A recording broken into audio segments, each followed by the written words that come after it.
La Sofia era una jove en depressió que un dia va tenir visita amb la psiquiatra perquè el tractament que utilitzava no era eficaç. Hola Sofia, he estat revisant el teu historial clínic i he vist que has provat diversos tractaments per la depressió però sense gaire èxit.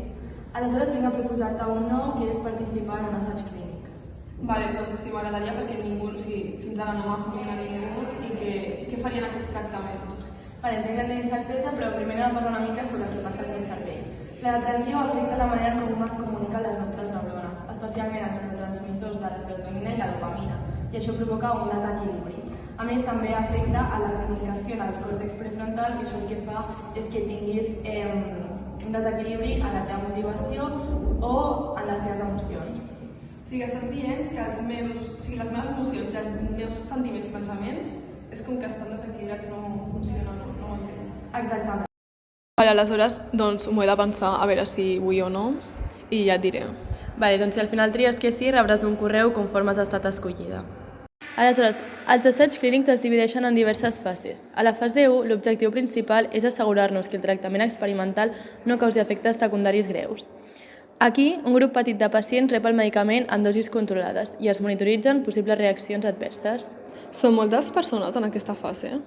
No, són entre 10 i 30 persones. Així podem monitoritzar de manera molt més precisa com cada pacient respon al tractament. Si no hi ha problemes greus, avancem a la següent fase. Un cop comprovem que el tractament és segur, passem a la fase 2. En aquesta fase es prova amb un grup més gran, entre 100 i 300 persones amb el mateix diagnòstic. Avaluem si el tractament és efectiu per millorar els símptomes o la depressió. Llavors, en aquesta fase es busca veure si realment pot establir l'equilibri químic al meu cervell i això inclou com em sento emocionalment, no? Exactament. La idea és que en regular els neurotransmissors el tractament pugui restaurar la funció del còrtex prefrontal i l'amígdala, les àrees del cervell encarregades de gestionar les emocions i les respostes a l'estrès. Això podria ajudar-te a sentir-te més motivada i amb més capacitat per gaudir de les coses. Això sona prometedor, però què passa si el tractament té efectes secundaris que no s'havien vist abans? És una preocupació vàlida. Per això, en aquesta fase, seguim vigilant de prop qualsevol efecte advers, per petit que pugui ser. Si és tolerable, el tractament passa a la fase següent. A la fase 3, el tractament experimental es compara amb els tractaments tradicionals o amb un placebo. Es divideixen els pacients en dos grups. Un rep el tractament nou i l'altre el convencional o el placebo. Aquí avaluem si el tractament nou ofereix millors resultats. Llavors, en aquesta fase podria rebre el tractament tradicional o fins i tot el placebo. Sí, però hi ha una diferència important. Els pacients no es queden sense tractament. Si et toca el placebo i no experimentes millora, se t'oferirà el tractament convencional. És una fase crítica, perquè ens permet veure si el tractament nou és realment més efectiu a l'hora de restaurar l'equilibri neuronal i millorar els símptomes de la depressió. Finalment, si el tractament passa la fase 3 i és aprovat, entra a la fase 4, que és el seguiment postcomercialització.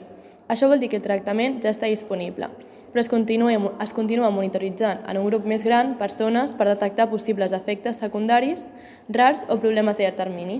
Llavors, encara que el tractament estigui aprovat, segueixen investigant la seva efectivitat i seguretat a llarg termini, no?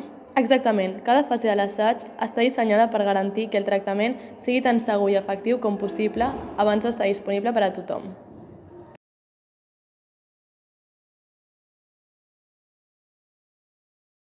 Un dia va quedar amb els seus amics i després de que ho havia pensat molt li va comunicar que anava a participar en un assaig clínic de la malaltia que ella patia.